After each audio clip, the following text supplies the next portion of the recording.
ইউক্রেনের উপর রাশিয়া হামলা চালায়। প্যালেস্টাইন ইসরায়েল, আমি প্যালেস্টাইনের পক্ষে ইসরায়েলের বিপক্ষে, কারণ প্যালেস্টাইন আক্রান্ত হচ্ছে ইসরায়েল দ্বারা, আর আমার ভারত সরকারও প্যালেস্টাইনের পক্ষে।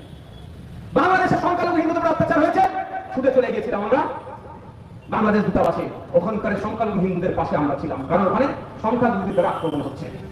আমাদের অবস্থা এখন ক্লিয়ার।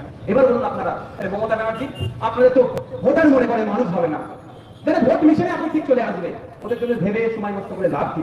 এরা চোরেদেরকে বাঁচানোর জন্য, চাকরি ছোড়াদেরকে বাঁচানোর জন্য, 100 দিনের কাজে দুর্নীতি করেছে, এই সমস্ত চোরেদেরকে বাঁচানোর জন্য সুপ্রিম কোর্টে ছুটে চলে যেতে পারে। এই মামলা, এই মুর্শিদাবাদের, এই দিনাজপুরের, হাওড়ার, হুগলির, 224 পরগনার বীরভূমের পরিযায়ী শ্রমিকদেরকে যে অত্যাচার হচ্ছে, অত্যাচারের হাত থেকে বাঁচানোর জন্য সুপ্রিম কোর্টে যাচ্ছে না। তাহলে কাকে আপনি ভাই দায়িত্ব দিয়েছেন? দোষ তো আপনার, দোষ আপনার। আমি দোষ কি মমতা ব্যানার্জিকে দেবো? মমতা ব্যানার্জি করেছেন তো আপনারা ভাই। মমতা ব্যানার্জিকে chief minister of West Bengal কে বানিয়েছে? উনি নিজে নিজে নাকি? আমি বলি দাও, আমি বসে যাবো বলেছে, ওই বানিয়েছে আপনারা। ভোট দিয়েছেন, জিতিয়েছেন, তার দলকে চিফ মিনিস্টার হয়েছে। আপনি ভুল লোককে চিফ মিনিস্টারের সিটে বসিয়েছেন, এই তো আপনাকে তো ফল পেতেই হবে। গাছ লাগিয়েছেন আম গাছ, আর পেঁপে খাওয়ার ইচ্ছা করলে হবে বা আপনি তেঁতুল গাছ লাগিয়েছেন, পেয়ারা খাওয়ার ইচ্ছা করলে হবে। যদি পেয়ারা খাওয়ার ইচ্ছা যায়, পেয়ারা গাছ লাগাতে হবে।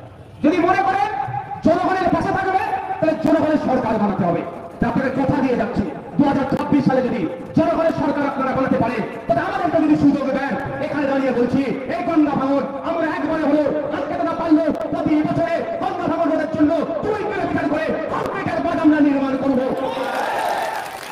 বিজ্ঞানসম্মত ভাবে আমরা বাঁধ নির্মাণ করবো, বিজ্ঞানসম্মত ভাবে আমরা দেখভাল করবো। আমি একবার আমি বেশ এই অভিজ্ঞতার সম্মুখীন হয়েছি। মোথাবাড়িতে কোনো এক হজরতের কাছে আমি বসে একটা গল্প করছিলাম, ওখানে একজনের পরিচয় হলো, সে নাম বলুন, তো পরিচয় হলো তার গঙ্গাতে তার বাড়ি থেকে চলে গিয়েছে। আমি কথা বলতে বলতে আফসোস করছি, বাবা আমি আফসোস করতে কথা বলছি, কনফিডেন্স এগুলো কিন্তু আজকাল যায় না, কি করবে বলুন না? মনে আছে তো? বলছে আমরা আজকালও যাই না গঙ্গা ভবন, ওই জন্য বাড়ি চলে যাচ্ছে। আমি আপনাদের এখানে দাঁড়িয়ে বলছি, একটু এখান থেকে 30 কিলোমিটার গেলে ফারাক্কা কি আছে, গ্যারেজ পুরাতন ছিল, বাম দিকে নতুন হচ্ছে না। যদি গঙ্গার উপরে নতুন ব্রিজ করা যায়, তাহলে গঙ্গা ভবন আটকানো যায় না। আপনাদের সেই টাকা কোথায় যাচ্ছে আমি বলবো না, এখানে গায়ে লাগে জামিনের এলাকা আছে একজন, বুঝতে পারছেন? দেবুদার মাস্টার না, মোটাবাড়িতে বাড়ি, বুঝতে পারছেন কার গায়ে লাগবে? এনার এলাকার একজন আছেন না, মন্ত্রী মহাশয়। যা টাকা বরাদ্দ হয়েছে, যদি 500 টাকার নোটের ব্যান্ডিং করা হতো, 500 টাকা কি নোটের ব্যান্ডিং করা হতো, যতটা গঙ্গা ভাঙছে অতটা ধীরে দেওয়া যেত। শুধু দিয়ে আটাশানা হচ্ছে, ওই নদী থেকে বালি তুলে বস্তা দিয়ে ফেলে ভিডিও করে আজ কোটি কোটি টাকা লুট হয়ে যাচ্ছে। গতকালকে আমি শামশেরগঞ্জে যখন গিয়েছিলাম, বেশ কিছু মানুষ দাঁড়িয়ে আমাকে অভিযোগ জানাচ্ছিল। এক ব্যক্তি একটা কথা বললো, এত কিছু আমার মাথায় ছিল না। বললো যে দীঘাতে ভাইয়ার আমি রামনগরে কাঁথিতে ব্যবসা করি, দীঘাতে আমরা ঘুরতে যাই, দীঘাতে এসে কি ওই ঢেউ আছিয়ে পড়ে এমন ভাবে তাকে এ করেছে, বলেছে ভেঙে যায় না, এটা তো ঢেউ নয়, তাহলে এটা কি আটকানো যায় না?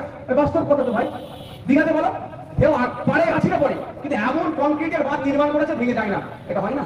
কিন্তু এটা অবহেলিত সমস্যা, গ্রামীণ সমস্যা। এখানে কলকাতার বাবুদের কোনো সমস্যা নাই, আর গুটি কয়েক তৃণমূলের আছে, তাদের সব মাল্লা শহরে বাড়ি করে রেখে দিয়েছে, তারা যেন আমার বাড়িতে গাড়ি যাবে। তাই বন্ধুগণ, এটাকে বন্ধ করতে গেলে আমি শামশেরগঞ্জে বলেছি, আজকে আপনাদের বলছি, এখানে শুধু প্রতিবাদ করলে হবে না, আগামী দিনে কলকাতার রাজপথে কি অবস্থান বিক্ষোভে বসতে হবে, ছেলে পুলে বউ বিবি বাল বাচ্চা নিয়ে চলে যেতে হবে, কলকাতা অবস্থান বিক্ষোভে বসতে হবে। যতক্ষণ না কাজ শুরু করবে, এই কংক্রিটের বাঁধ নির্মাণের কাজ শুরু করবে, ততক্ষণ ওখান থেকে উঠলে হবে না। প্রস্তুত আছেন আপনারা? ব্যবস্থা আমি করে দেবো, কথা দিচ্ছি। আমার দলের ঝান্ডাও সেখানে থাকবে না, নিরপেক্ষ ঝান্ডা থাকবে। তৃণমূল, কংগ্রেস, আইসে, বিজেপি, যার ঘর মনে হবে যে তার ঘর গঙ্গা ভাঙনে চলে যাচ্ছে, সেই অবস্থায় যাবে, সে বসে আলোচনা করবে। সকলে ভালো থাকবেন, সুস্থ থাকবেন।